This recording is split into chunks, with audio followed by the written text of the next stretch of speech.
Magsasala ako. Gusto ko yan. True yan, Aling Maita. Malalaman natin.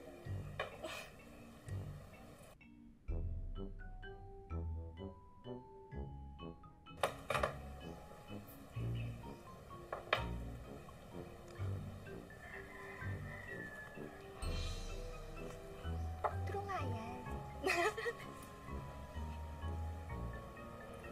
Ay! Truly nga. Kasi kung peke to, magbabago to ng kulay eh. Oo naman, Aling Maita. So, magkano po ibibigay mo sa akin? Saan mo to nakuha? Ano po? Pamana ng lola ko. Ay! Sana all may lolang kagaya ng lola mo. Wait lang ha.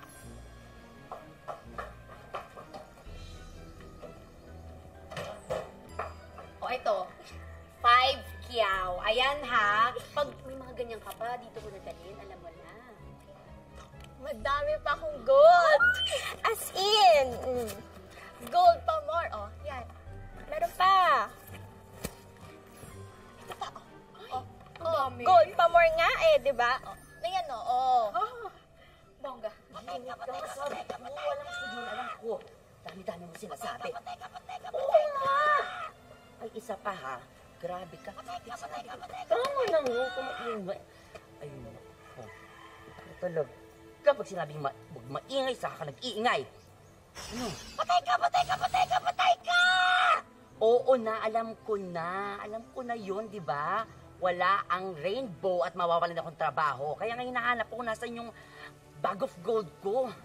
Sino ba kasi nagnako nun? Ayun no! Bumibili ng ginto! Inaasar mo ba ako? Alam mo na nawalan ako, di ba? Slow lang. Ang ibig kong sabihin, kung sino man ang kumuha ng bag mo, for sure, binibenta na yung mga ginto somewhere. And that somewhere might be there!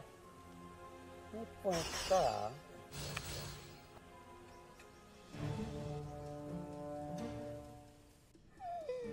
At sobrang ini talaga si Patty. Pumayag sa 5 kiyaw. Hindi niya alam, sobrang laki ng halaga nito.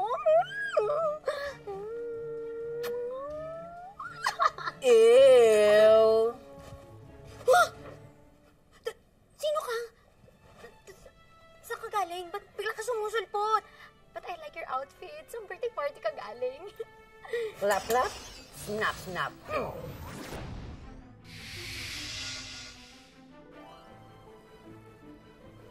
Ikaw ba nagnakaw ng bag ko? Hindi. Saan mo nakuha yan? Pinadala sa akin. Sino?